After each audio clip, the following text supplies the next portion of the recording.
اسماعیل حنیہ کے لیے اور جملہ مؤمنین مرحومین کے لیے سورہ مبارکہ فاتحہ۔ بسم اللہ الرحمن الرحیم۔ الحمدللہ رب العالمین الرحمن الرحیم مالک یوم الدین، ایاک نعبد و ایاک نستعین، اہدنا الصراط المستقیم صراط الذین انعمت علیہم غیر المغضوب علیہم ولا الضالین۔ بسم اللہ الرحمن الرحیم۔ قل هو اللہ احد اللہ الصمد لم یلد ولم یولد ولم یکن له کفوا احد۔ پروردگار ہماری اس عبادت کو اپنی بارگاہ میں قبول و مقبول فرما۔ پروردگار تجھے سید الساجدین کی مظلومیت و مظلومانہ شہادت کا واسطہ، پروردگار جتنے مومنین مومنات دنیا میں جہاں کہیں مریض ہیں، بالخصوص ان مخصوص مریضوں کا جن کا کہا گیا، پروردگار سب کو شفائے کامل و عاجل عطا فرما۔ پروردگار مومنین کی جتنی مشکلات ہیں، مادی ہیں، معنوی ہیں، دنیاوی ہیں، اخروی ہیں، پروردگار تمام مشکلات کو دور فرما۔ پروردگار مظلومین اور مستضعفین جہان، بالخصوص مظلومین فلسطین اور مظلومین پارا چنار کو فتح و نصرت عطا فرما۔ پروردگار دنیا بھر کے ظالم، بالخصوص امریکہ اور اسرائیل کو نیست و نابود فرما۔ پروردگار تجھے سید سجاد کی مظلومیت کا واسطہ، پروردگار تجھے ثانی زہرا کی مصیبتوں کا واسطہ، پروردگار سید الشہداء کے مقدس خون کا واسطہ، پروردگار وہ امام جو 1200 سال سے پردہ غیبت میں پانی نہیں خون کے آنسو رو رہا ہے، پروردگار اس امام کو اذن ظہور عطا فرما۔ پروردگار امام کے قلب مقدس کو ہم سے راضی و خوشنود فرما۔ دعاؤں کی قبولیت کے لیے، عزاداری کی مقبولیت کے لیے، امام کے ظہور میں تعجیل کے لیے بلند آواز سے صلوات بھیجیے۔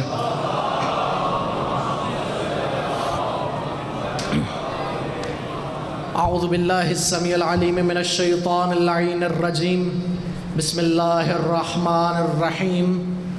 الحمدللہ الذی دل علی ذاتہ بذاتہ وتنزہ عن مجانست مخلوقات وجل عن ملائمت کیفیات، الذی قرب من خطرات الظنون وبعد عن لحظات العیون، ثم الصلاة والسلام علی سیدنا الممجد بشیرنا المسدد نذیرنا المؤید المصطفى الامجد المحمود الاحمد ابی القاسم محمد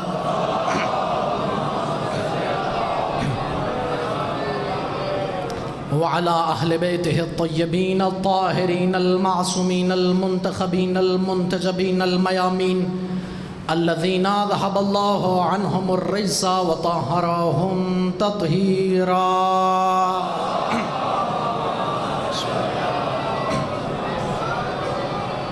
واللعنة الدائمة على أعدائهم أجمعين من يوم عداوتهم إلى لقاء يوم الدين، أما بعد فقد قال سبحانه وتعالى في محكم كتابه المجيد، بسم الله الرحمن الرحيم، وجعلناهم أئمة يهدون بأمرنا وأوحينا إليهم فعل الخيرات وإقام الصلاة وإيتاء الزکاة وكانوا لنا عابدین۔ صلوات بر محمد و آل محمد۔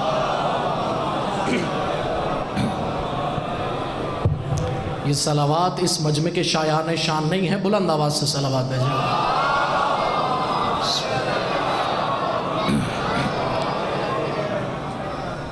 لعین شام دیکھ قدرت کا نظام۔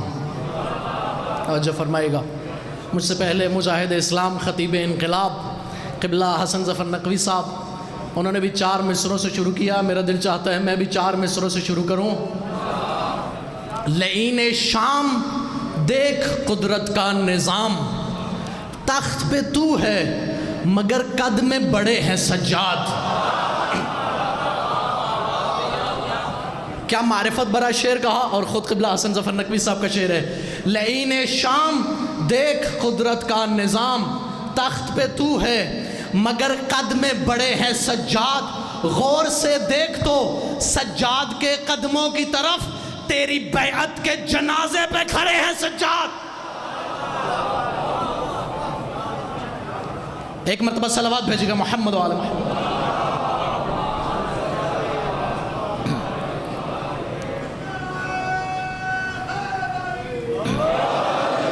میرے استاد، میرے محسن قبلہ ناصر ملت راجہ ناصر صاحب فرما رہے ہیں دوبارہ پڑھیں، آپ کی بھی مرضی ہے دوبارہ سناؤں۔ لعین شام دیکھ قدرت کا نظام، تخت پہ تو ہے مگر قد میں بڑے ہیں سجاد۔ کیا خوبصورت جملہ ہے، تخت پہ تو ہے مگر قد میں بڑے ہیں سجاد، غور سے دیکھ تو سجاد کے قدموں کی طرف، تیری بیعت کے جنازے پہ کھڑے ہیں سجاد۔ مکتب اہل بیت، میں نے آپ کے سامنے سورہ انبیاء کی جس آیت کی تلاوت کی، وَجَعَلْنَاهُمْ أَئِمَّةً، ہم نے انہیں امام بنایا۔ توجہ فرمائیے گا، آپ آج صبح سے ایک ایسی ہستی کی شان سن رہے ہیں، آپ آج صبح سے اس امام معصوم کی یاد منا رہے ہیں، آپ آج صبح سے اس عالم علم لدنی، خدا کے علم کے مظہر، خدا کی قدرت کے مظہر، خدا کی قدوسیت کے مظہر، خدا کی تمام صفات کے مظہر کامل و اکمل، یا یوں کہوں جو اپنے زمانے کا محمد بھی ہے اور اپنے زمانے کا علی بھی ہے، آپ اس کی یاد منا رہے ہیں۔ مکتب اہل بیت کہتا ہی یہ ہے کہ ہم انہیں ہر دور میں امام مانیں گے جنہیں خدا بنائے گا۔ توجہ فرمائے گا، مکتب اہل بیت اور دوسرے مکاتب میں فرق یہ ہے، دوسرے مکاتب کہتے ہیں کہ امام عوام بنائے گی، توجہ فرما رہے کہ نہیں؟ دوسرے مکاتب کہتے ہیں امام عوام بنائے گی، مکتب اہل بیت کہتے ہیں نہیں، امام خدا بنائے گا۔ پھر فرق کیا ہے؟ دوسرے مکاتب نے انہیں امام مانا جنہیں عوام نے بنایا تھا، مکتب اہل بیت نے انہیں امام مانا جنہیں خدا نے امام بنایا تھا۔ پھر دونوں میں فرق کیا ہوا؟ نتیجہ کیا نکلا؟ نتیجہ یہ نکلا جنہیں عوام نے بنایا وہ عوام جیسے تھے، ایسا ہے کہ نہیں؟ جنہیں عوام نے بنایا وہ عوام جیسے تھے، جس طرح سے عوام غلطی کر سکتی ہے وہ غلطی کر سکتے ہیں۔ تاریخ نے لکھا، شیعہ سنی علماء نے لکھا، انہوں نے خود منبر پہ بیٹھ کے کہا کہ میں تم سے اچھا نہیں ہوں، تم سے افضل نہیں ہوں، میں بھی غلطی کر سکتا ہوں، اگر دائیں بائیں ہو جاؤں تو فقومونی، مجھے سیدھا کر دینا۔ میں کہوں گا اگر آپ کو سیدھا ہم نے کرنا ہے تو پھر آپ ہمارے امام کیوں ہیں؟ ہم آپ کے امام کیوں نہیں ہیں؟ امام تو میرا وہ ہو جو مجھ سے بہتر ہو۔ جن کے امام عوام نے بنائے تھے وہ عوام جیسے تھے، توجہ فرمائیے گا، لیکن جہاں امام خدا نے بنائے تھے پھر وہ عوام جیسے نہیں تھے، پھر وہ خدا کی صفات کے مظہر کامل تھے۔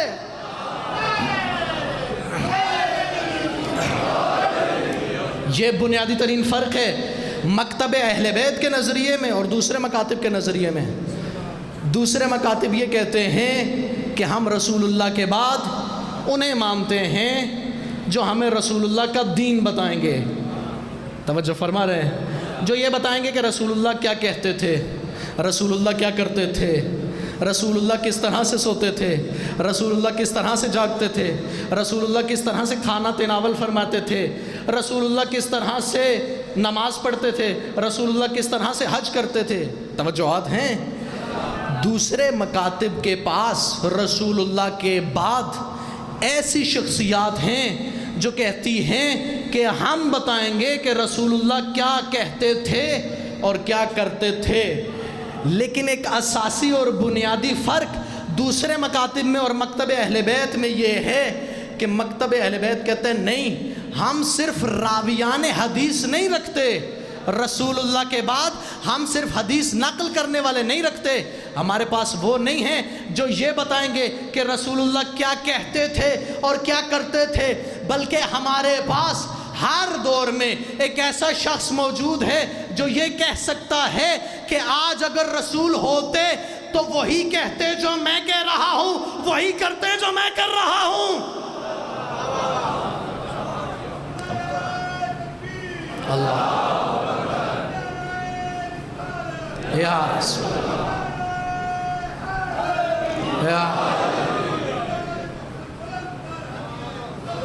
اللہ۔ توجہ فرمائی آپ نے، ہمارے پاس وہ ہیں۔ اب بعض لوگوں کو یہ مشکل ہوتی ہے کہ اگر کسی طبقے کا انکار کر دیا یا کسی، اب اپنے جوان بھائیوں سے توجہ کا طالب ہوں، ساری باتیں کھل کے بھی نہیں کی جا سکتی۔ بعض لوگوں کو اعتراض یہ ہے کہ اگر ہم نے فلاں طبقے کے حوالے سے کسی شک و شبے کا اظہار کیا تو پھر دین کہاں سے لیں گے؟ دین کہاں سے لیں گے؟ بھائی آپ کہتے ہیں فلاں طبقہ اس میں غلطی ہو سکتی ہے، نہیں ایسا نہ کہیں۔ معصوم بھی نہیں مانتے اور غلطی ماننے کے لیے بھی تیار نہیں ہیں۔ توجہ فرمائیے گا، اگر آپ غلطی ماننے کے لیے تیار نہیں ہیں تو آپ کہہ دیں فلاں طبقہ معصوم تھا۔ معصوم نہیں مانتے اور دوسری طرف سے غلطی ماننے کے لیے بھی تیار نہیں ہیں، کہتے ہیں قاتل بھی ٹھیک ہے، مقتول بھی ٹھیک ہے، جنگ کرنے والا بھی ٹھیک ہے، جس کے خلاف جنگ کر رہا ہے وہ بھی ٹھیک ہیں، جو سید الشہداء کے ساتھ اٹھے قیام کیا وہ بھی ٹھیک ہیں، جو خاموش رہے وہ بھی ٹھیک ہیں۔ ہم کہتے ہیں نہیں، نہ ہماری عقل مانتی ہے، توجہ فرمائے گا، نہ قرآن مانتا ہے۔ قرآن فرماتا ہے ماذا بعد الحق الا الضلال، حق کے راستے کے بعد صرف گمراہی کا راستہ باقی رہتا ہے۔ حق اور باطل کے درمیان کوئی تیسرا راستہ نہیں ہے، ان دو راستوں کے درمیان کوئی نیوٹرل ہونے والی کیفیت نہیں ہے۔ اگر انسان حق کے ساتھ نہیں ہے تو وہ حتماً باطل کے ساتھ ہے۔ توجہ فرمائیے گا، ہوتی ہیں نا بحثیں لوگ بچانے کے لیے بعض لوگوں کو کہ سید الشہداء اٹھے تو سید الشہداء نے کسی کو بتایا نہیں۔ ابھی آپ سن رہے تھے کہ سید الشہداء مدینے سے نکلتے ہوئے فرما رہے تھے کہ میں جا رہا ہوں ارید ان آمر بالمعروف وانہا عن المنکر۔ مکے میں 4 ماہ سے زیادہ سید الشہداء قیام فرما رہے تھے اور وہاں پر بھی فرما رہے تھے من کان باذلا فینا مہجتہ، جو میرے ساتھ خون جگر دے سکتا ہو۔ حسین کے ساتھ چلنا آسان نہیں ہے، جو میرے ساتھ خون جگر دے سکتا ہو وَمُوَطِّنًا إِلَىٰ لِقَاءِ اللَّهِ نَفْسَهُ، جو خدا کے ساتھ ملاقات کے لیے تیار ہو فَلْيَرْحَلْ مَعَنَا۔ سید الشہداء بار بار بتا رہے تھے کہ میں یزید کے خلاف جا رہا ہوں، پھر بھی بعض لوگوں نے یہ کہا کہ نہیں سید الشہداء کو ایسے نہیں کرنا چاہیے تھا۔ آپ آج دیکھتے ہیں بعض ایسے لوگ جنہوں نے ٹک ٹاک سے شہرت بھی کمائی، میں نام نہیں لینا چاہتا ممبر پہ، اور ٹک ٹاک سے پیسے بھی کمائے، وہ آ کے کہتے ہیں سوشل میڈیا پہ میرے جوانوں نے دیکھا کہ سید الشہداء نے چونکہ قیام کیا، قیام سے فتنہ ہوتا ہے، قیام سے معاشرہ 2 حصوں میں تقسیم ہوتا ہے، لہٰذا سید الشہداء کو قیام نہیں کرنا چاہیے تھا، اور یزید نے جو کیا وہ ٹھیک کیا، کیونکہ یزید نے معاشرے کو 2 حصوں میں تقسیم ہونے سے بچانا تھا۔ آپ نے سنا سوشل میڈیا پہ یا نہیں سنا؟ یزید کی حمایت کر گئے کچھ ان لوگوں کو بچانے کے لیے جو سید الشہداء کے ساتھ نہ اٹھ سکے، جنہیں خدا نے یہ توفیق نہ دی۔ لیکن مولانا مودودی کا جملہ ہے اور حقیقت میں آیت اللہ علی نقی نقن کا جملہ ہے، انہوں نے فرمایا تھا یہ سوال غلط ہے جو لوگ یہ کہتے ہیں کہ حسین ابن علی بھی بیعت کر لیتے، جب پوری امت مسلمہ کے بڑے بڑے علماء، بڑے بڑے فقہاء، اصحاب کے بیٹے بیعت کر رہے تھے تو حسین کو بھی بیعت کر لینی چاہیے تھی۔ انہوں نے فرمایا یہ سوال غلط ہے کہ اگر سارے بیعت کر رہے تھے تو حسین کو بیعت کرنی چاہیے تھی، بلکہ اعتراض یہ بنتا ہے جب حسین بیعت نہیں کر رہا تھا تو دوسروں کی جرأت کیسے ہوئی بیعت کرنے؟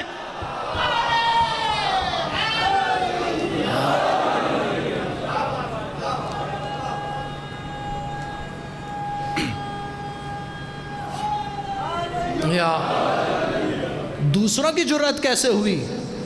فلاں فلاں فلاں جو مکہ اور مدینہ میں بیٹھے تھے ان کے لیے تو رسول اللہ نے نہیں فرمایا تھا کہ وہ مجھ سے ہے اور میں ان سے ہوں۔ رسول اللہ کسے معیار بنا کے گئے تھے؟ رسول اللہ نے کس کے بارے میں فرمایا تھا؟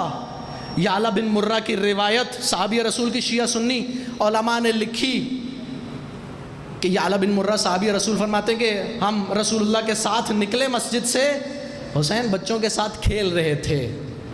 توجہ فرمائیے گا، اگرچہ سید الشہداء کے گلی میں جو بچوں کے ساتھ کھیل رہے ہیں اس میں بھی ایک فلسفہ ہے، وگرنہ ایک مرتبہ ایک بچہ آیا اور اس نے دروازہ کھٹکایا اور بچپن میں تھے 5ویں امام، کہا محمد باقر آؤ کھیلیں۔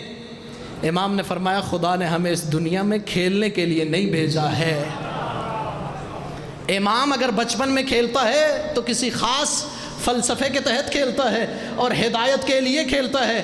امام کھیل رہے تھے، راوی کہتے ہیں کہ رسول اللہ سید الشہداء کے پیچھے بڑھے، اور آپ نے دیکھا بعض اوقات آپ جب کسی بچے کے پیچھے جاتے ہیں تو بچہ آپ سے بھاگنے کی کوشش کرتا ہے، توجہات ہے میری جان ہے، راوی کہتا ہے کہ سید الشہداء کبھی دائیں بھاگتے تھے کبھی بائیں بھاگتے تھے، اور رسول اللہ سید الشہداء کے پیچھے حسین دائیں بھاگتا تھا تو رسول دائیں بھاگتا تھا، حسین بائیں بھاگتا تھا تو رسول بائیں بھاگتا تھا۔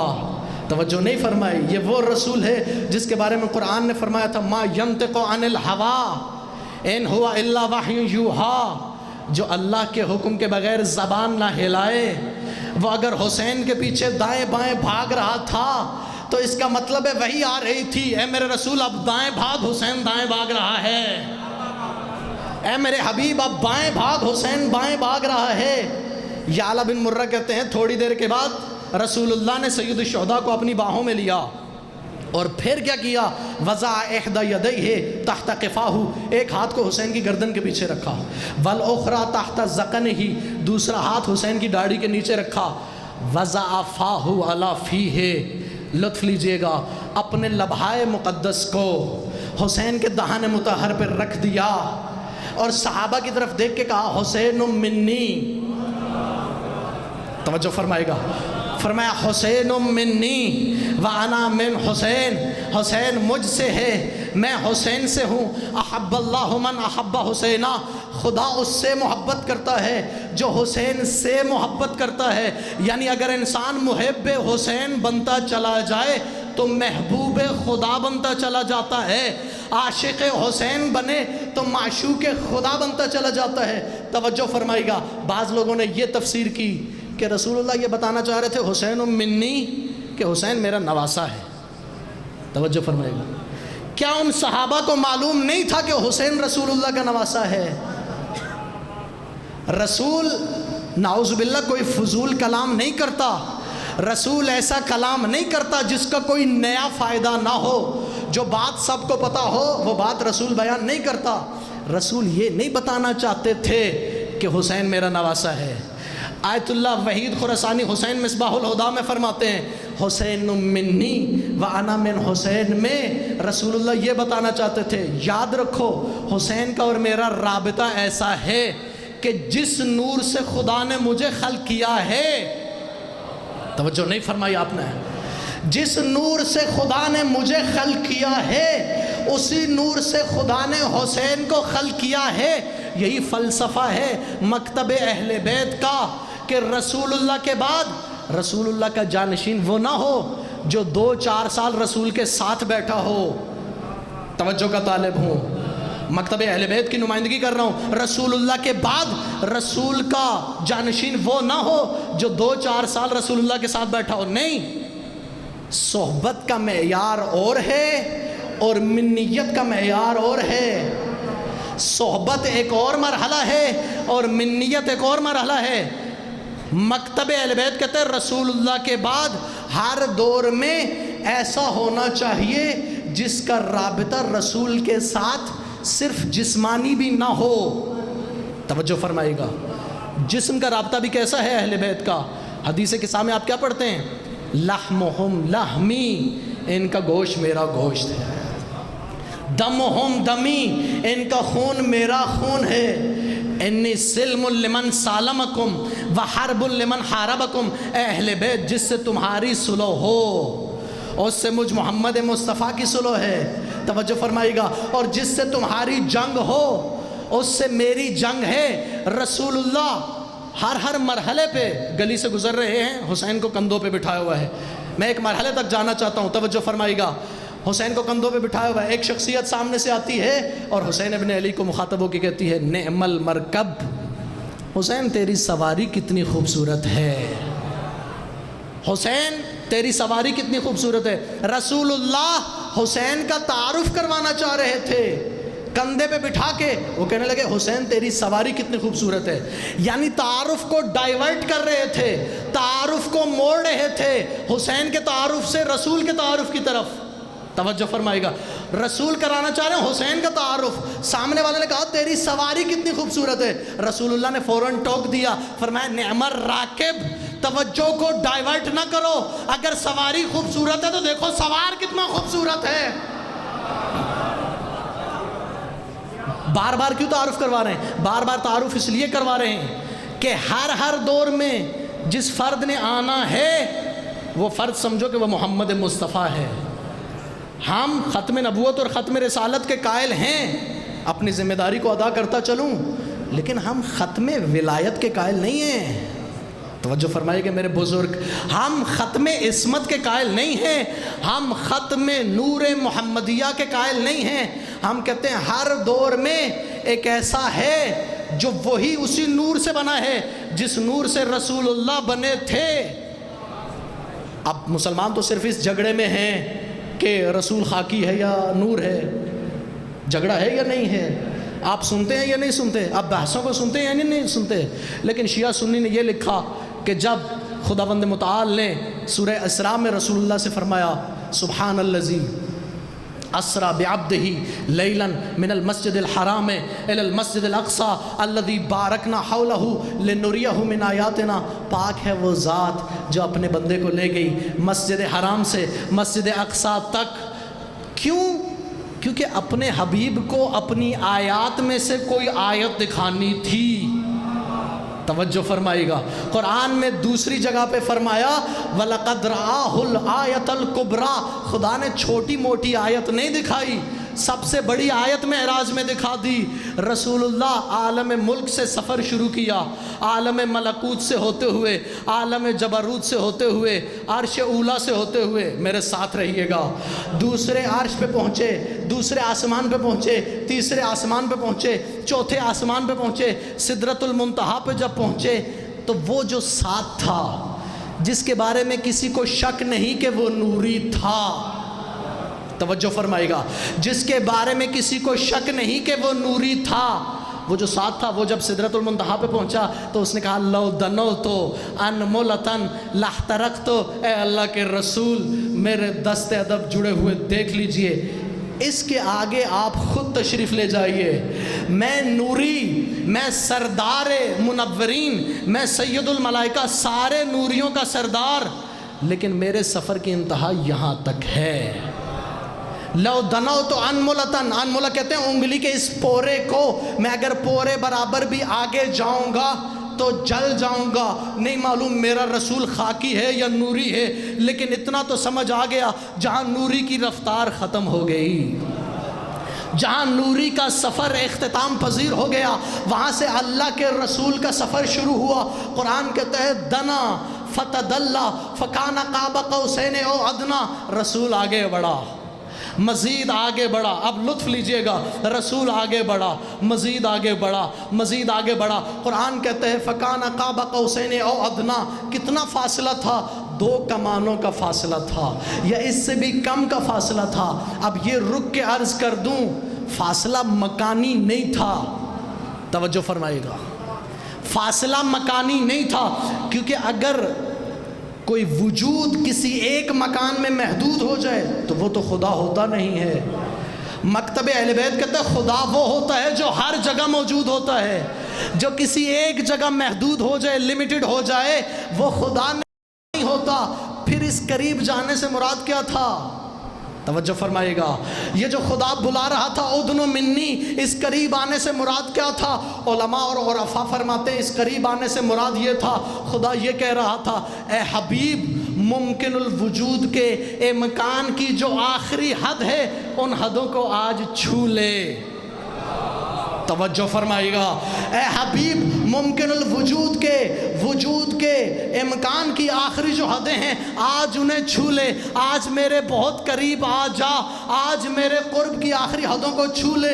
خدایا قریب کیسے آئے گا؟ کہا اگر میں عالم ہوں تو میرے سارے علم کا مظہر بن جا، اگر میں قادر ہوں تو میری ساری قدرت کا مظہر بن جا، اگر میں قدوس ہوں تو میری ساری قدوسیت کا مظہر بن جا، میں واجب ہو کے عالم غیر محدود ہوں، تم ممکن ہو کہ عالم غیر محدود ہو جا، میں واجب ہو کے قدرت غیر محدود ہوں، تم ممکن ہو کے قدرت غیر محدود ہو جا۔ اصول کافی میں معصوم کی روایت پوری ذمہ داری کے ساتھ عرض کر رہا ہوں، جب پردے غیبت کے اور پردے وحدت کے قریب پہنچے، خدا نے کہا تھا حبیب ہم نے بلایا اس لیے ہے، ہم نے سب سے بڑی آیت کو دکھانا ہے۔ اب سوال کیا کیا؟ اصول کافی کی روایت کہتی ہے یا محمد من خلفتہ فی الارض، اے حبیب زمین میں خلیفہ کسے بنا کے آئے ہو؟ توجہ کا طالب ہوں، اے حبیب زمین میں خلیفہ کسے بنا کے آئے ہو؟ معصوم اصول کافی میں یہ کہتے ہیں، کائنات کے رسول نے دست ادب جوڑ کے کہا خدایا دین تیرا ہے، شریعت تیری ہے، نظام تیرا ہے، تشریع تیری ہے، کتاب تیری ہے، نصاب تیرا ہے، محمد خود خلیفہ کیسے بنائے؟ اب عقل کے اندھوں سے پوچھوں نا، جہاں خلیفہ نبی نہ بنا سکے کسے خلیفہ بنایا ہے؟ خدایا میں خلیفہ نہیں بنا سکتا۔ اب پوری توجہ میرے ساتھ ہو، اصول کافی کی روایت کہتی ہے کہ رسول نے دست ادب جوڑ کے کہا اے خدا دین تیرا ہے، نصاب تیرا ہے، تشریع تیری ہے، خلیفہ بھی تو ہی بنائے گا۔ روایت کہتی ہے خدا نے رسول سے کہا فانظر الی جنبک، اپنے پہلو میں دیکھو، جو نظر آئے وہی تیرا خلیفہ ہے۔ وہاں عالم ملکوت سے عرش کے اوپر جہاں جبرائیل نہ پہنچ سکا، جہاں نوری نہ پہنچ سکے، رسول اللہ نے جب دیکھا، روایت کہتی ہے فَإِذَنْ بِعَلِيِّ ابْنِ أَبِي طالب، وہاں پردہ غیبت میں پہلو میں وہی بیٹھا تھا جسے نیچے بستر میں چھوڑ کے آئے تھے۔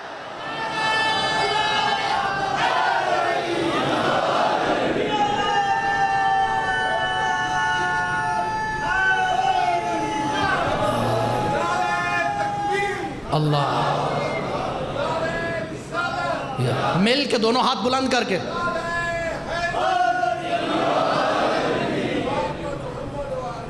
اللہ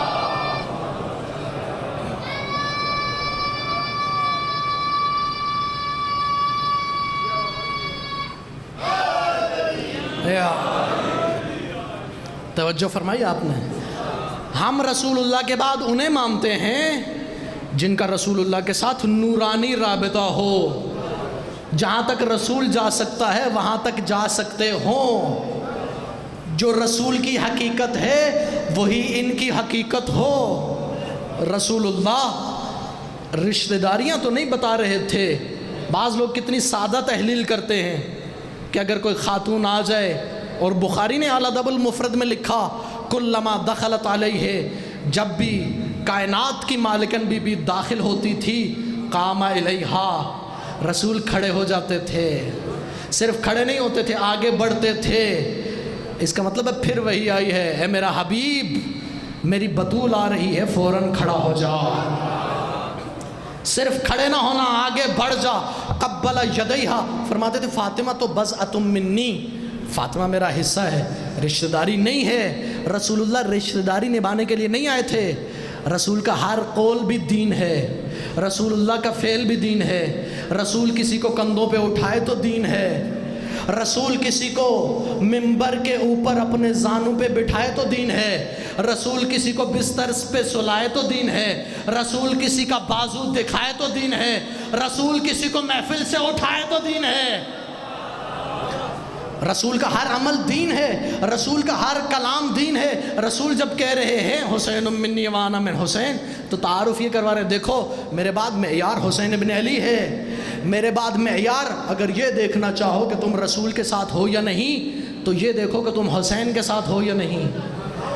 ایک ایک وہ مرحلہ جہاں پر تعارف کروا رہے ہیں، کبھی زانوں پہ بٹھا رہے ہیں، کبھی کندھوں پہ بٹھا کے چل رہے ہیں، کبھی رسول نماز میں ہیں اور حسین ابن علی بچپن میں کھیلتے ہوئے، پھر کہوں گا یہ کھیلنے کے لیے نہیں آئے تھے، توجہ میرے ساتھ ہے، حسین کھیلتے ہوئے، حسین کے کھیلنے میں بھی کوئی فلسفہ ہے، حسین انسانیت کو کچھ بتانا چاہ رہے ہیں، حسین کھیلتے ہوئے آتے ہیں اور رسول کی پشت کو اپنا مسلح نبوت سمجھ کے، توجہ فرمائے گا، حسین رسول کی پشت کو اپنا مسلح نبوت سمجھ کے اپنی نماز امامت شروع کرتے ہیں۔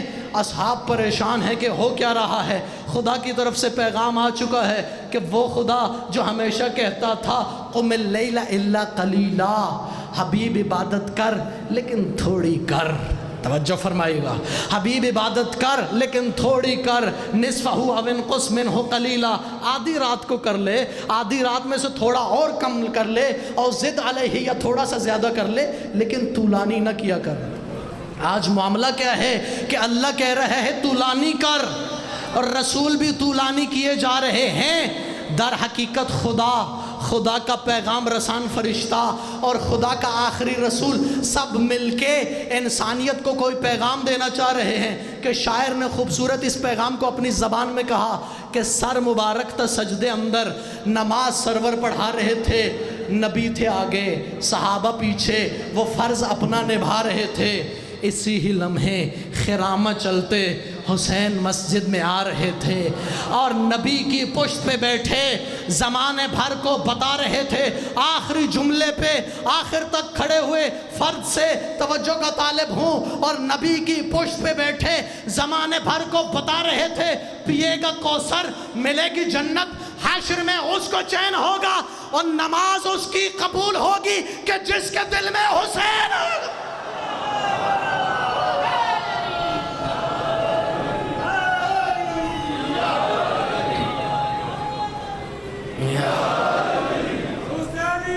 زندہ زندہ مردہ یا توجہ فرمائی آپ نے، رسول اللہ یہ بتانا چاہتے ہیں کہ حسین یعنی محمد مصطفیٰ،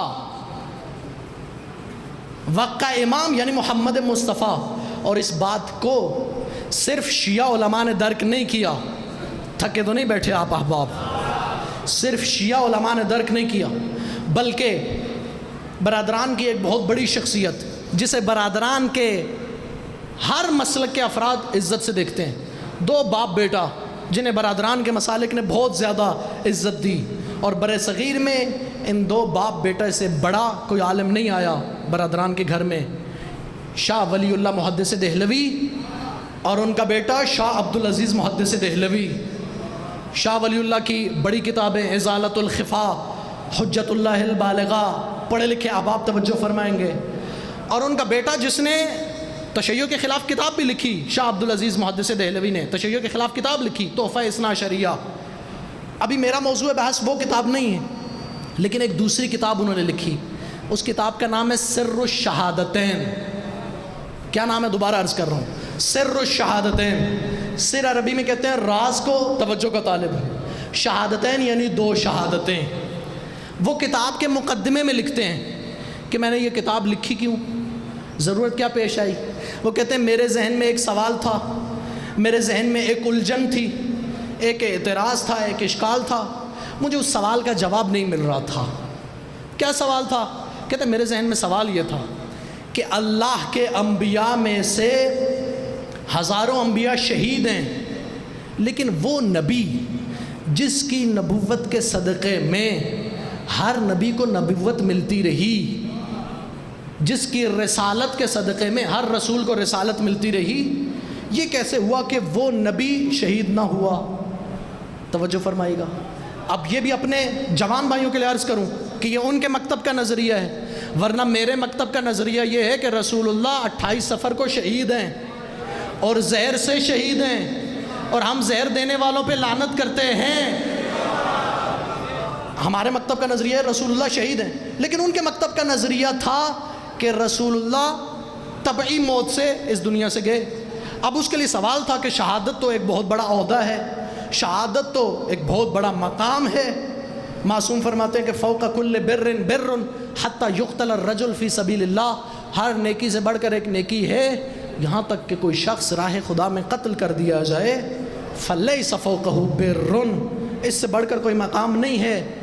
کیسے ہو سکتا ہے کہ عام انبیاء شہید ہوں لیکن سید الرسل شہید نہ ہو؟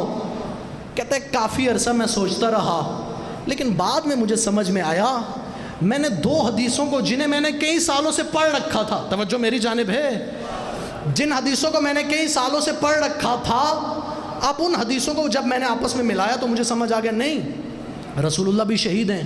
کیسے؟ کہتے ایک حدیث میں نے پڑھ رکھی تھی، حسن منی وانا من حسن، توجہ کا طالب، بہت شکریہ، حسن منی وانا من حسن۔ دوسری حدیث پڑھ رکھی تھی حسین منی وانا من حسین۔ کہتے دونوں حدیثوں پہ غور کیا تو میں اس نتیجے پہ پہنچا کہ رسول ایک مرتبہ شہید نہیں ہوئے، رسول 2 مرتبہ شہید ہوئے ہیں۔ ایک رسول کی شہادت خفی ہے، ایک رسول کی شہادت جلی ہے۔ خفی اور چھپی ہوئی شہادت تب ہے جب امام حسن کو 50 ہجری میں زہر ملتا ہے، اور آشکار شہادت تب ہے جب سید الشہداء کو 61 ہجری میں شہید کیا جاتا ہے۔ شاہ عبدالعزیز محدث دہلوی اس نتیجے پہ پہنچے کہ حسن کی شہادت بھی رسول اللہ کی شہادت ہے، حسین کی شہادت بھی رسول اللہ کی شہادت ہے۔ میں کہوں گا اے شاہ عبدالعزیز، تیری تحقیق کو سلام، تیرے سوال کو سلام، تیرے سوال کے جواب کو سلام، تیری کتاب کو سلام، تیری کتاب کے ٹائٹل کو سلام، تیری پوری تحقیق کو سلام، تیری تحقیق کے نتیجے کو سلام، تو جو اس معرفت تک پہنچا اس معرفت پر سلام۔ لیکن پورے مجمع کی طرف سے مکتب اہل بیت کا طالب علم ہونے کے ناطے دونوں ہاتھوں کو دست ادب جوڑ کے شاہ عبدالعزیز محدث دہلوی سے کہوں گا، شاہ صاحب اگر آپ اس نتیجے پہ پہنچ گئے کہ حسن کی شہادت بھی رسول کی شہادت ہے اور حسین کی شہادت بھی رسول کی شہادت ہے، تو شاہ صاحب بخل نہ کیجئے، ایک نتیجہ اگلا بھی بنتا ہے، اسے بھی کاش آپ لکھ دیتے کہ اگر حسن کی شہادت بھی رسول کی شہادت ہے اور حسین کی شہادت بھی رسول کی شہادت ہے، پھر انصاف کرو اور اپنے قلم سے لکھو کہ حسن کا قاتل بھی رسول کا قاتل ہے اور حسین کا قاتل بھی رسول کا قاتل ہے۔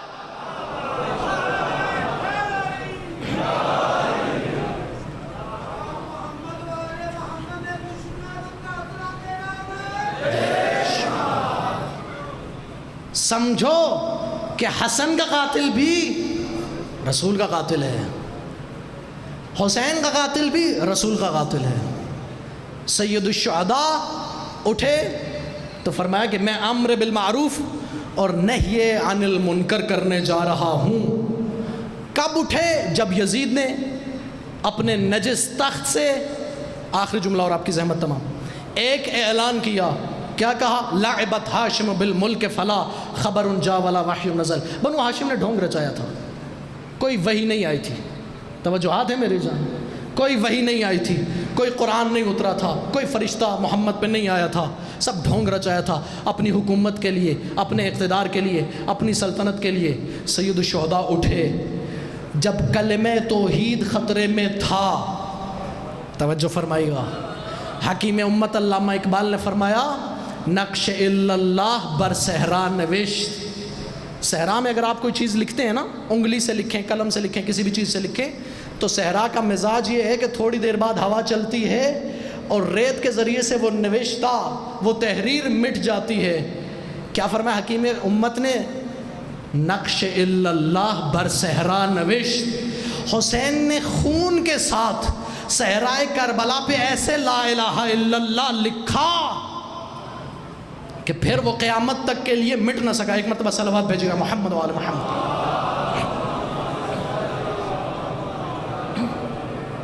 میرے برادر بزرگوار، عالم بعمل، ایک بہت بڑی شخصیت کے پوتے تشریف لا چکے ہیں، اور زیادہ زحمت نہ دوں، ایک مرتبہ بلند آواز سے صلوات پڑھیے گا۔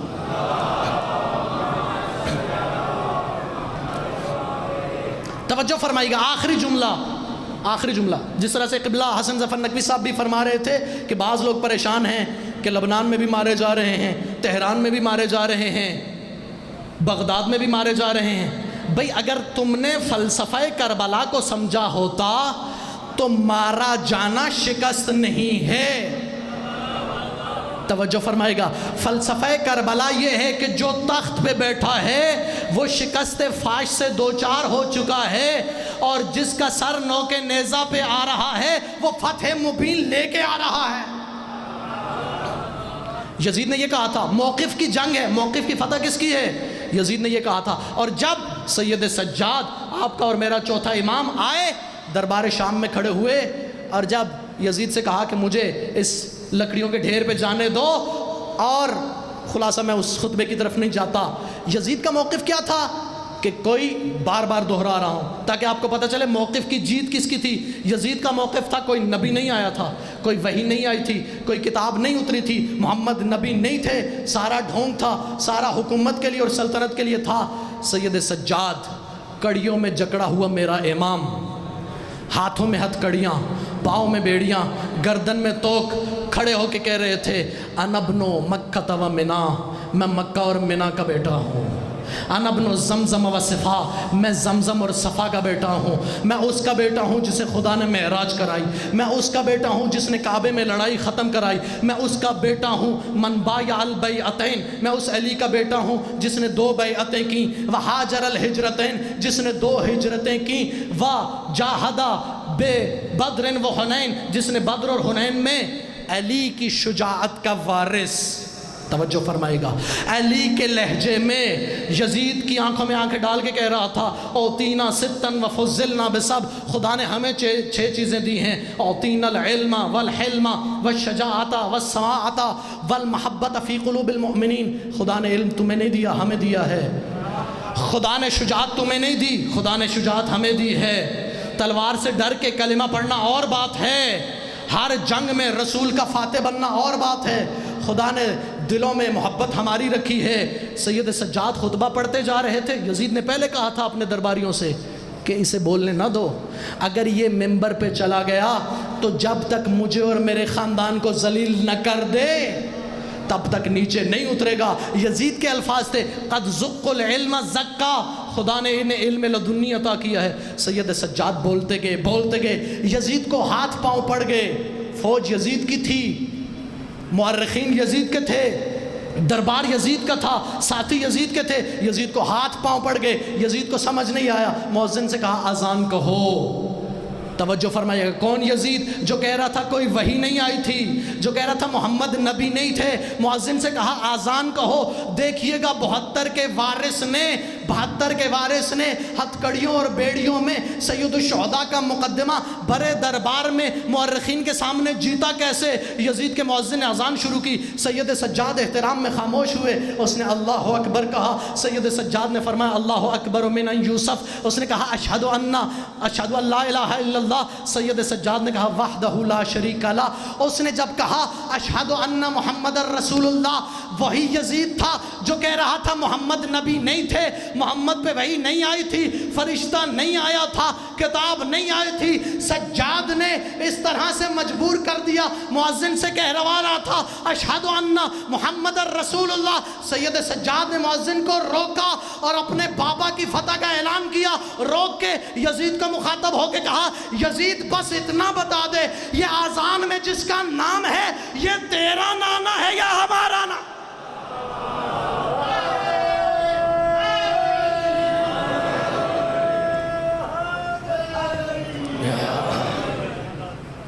کتنا مشکل ہے، منبر سلونی پہ خطبہ دینا اور بات ہے، اور جب پھپھیاں ساتھ کھڑی ہو،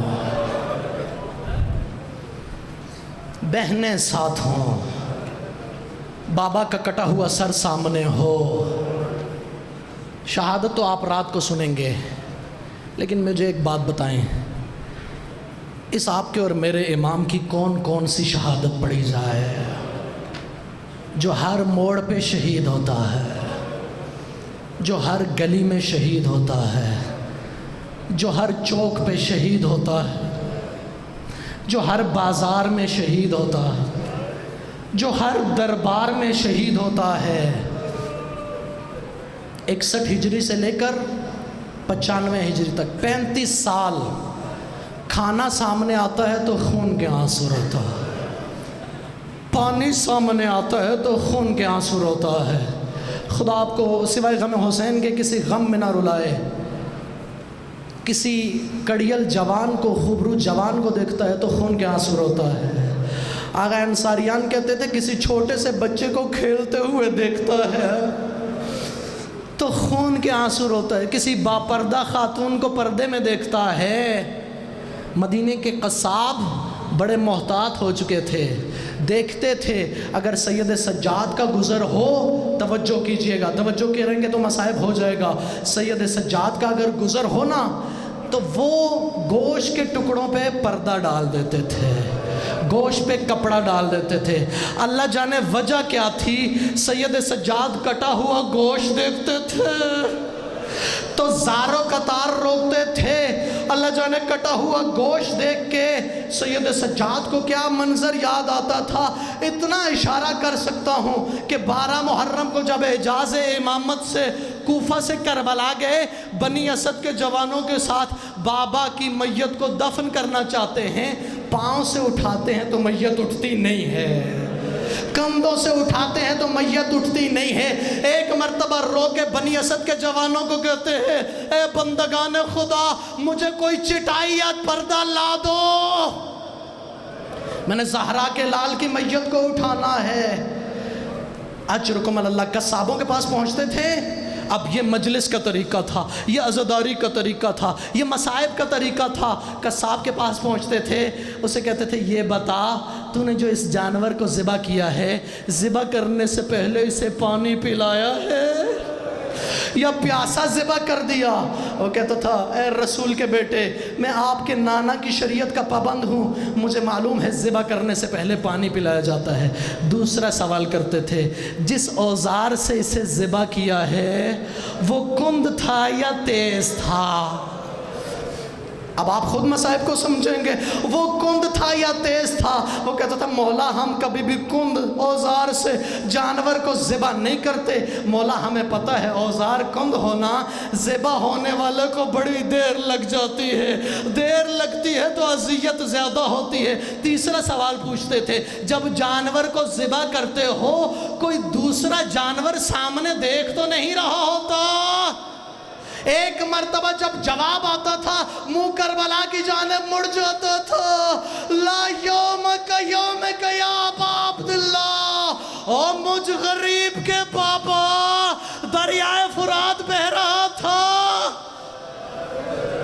اجرکم علی اللہ، آپ کو بھوکا اور پیاسا، خدا آپ کو جزائے خیر عطا فرمائے۔ آخر جملہ عرض کروں گا، ابن منذر مدائنی امام کا صحابی ہے، امام کے پاس آتا ہے، کہتا ہے مولا صبح بھی روتے ہیں، شام بھی روتے ہیں، کھانا کھانے سے پہلے روتے ہیں، پانی آتا ہے تو روتے ہیں، مولا بازاروں میں روتے ہیں، مولا مسجد میں روتے ہیں، مولا گھر پہ روتے ہیں، مولا مصلی پہ روتے ہیں، مولا کب تک روئیں گے؟ مولا اب نہ روئیے اتنا، آپ روتے ہیں، ہم شیعیان کو تکلیف ہوتی ہے۔ امام نے فرمایا ابن منذر تو نے میرے ساتھ انصاف نہیں کیا، یعقوب کا ایک یوسف بچھڑا تھا،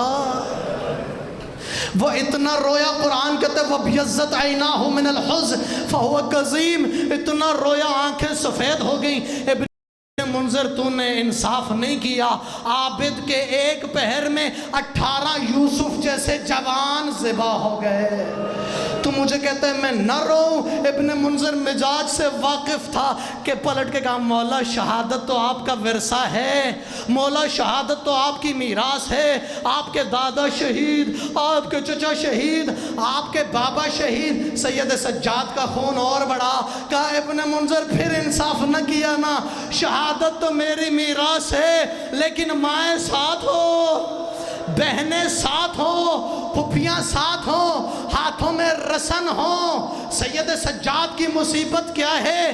مصیبت کا یہاں سے اندازہ لگائیے گا۔ اے میرے مولا، اے میرے امام، اے خون رونے والے امام، تو نے کس طرح سے اپنی آنکھوں سے دیکھا؟ علماء کہتے ہیں اپنے وقت کے سب سے بڑے مجتہد مرزا شیرازی بزرگ کے گھر مجلس تھی، مرزا شیرازی دروازے پہ بیٹھے تھے، شیخ حسن تہرانی نامی ایک نوحہ خام تھا، وہ منبر پہ آیا، اس نے مقتل کا پہلا جملہ پڑھا، سنیں گے کلیجے میں دم ہے تو سنیے گا۔ اس نے مقتل کا پہلا جملہ پڑھا، کیا جملہ پڑھا؟ دخلت زینب علی ابن زیاد وہی متنکرۃ، پہلا جملہ پڑھا علی کی علی بیٹی، علی کی شریف بیٹی، علی کی پردے دار بیٹی، علی کی باحجاب بیٹی ابن زیاد کے دربار میں 12 محرم کو داخل ہوئی، وہی متنکرۃ، بی بی اس دربار میں جانا نہیں چاہتی تھی۔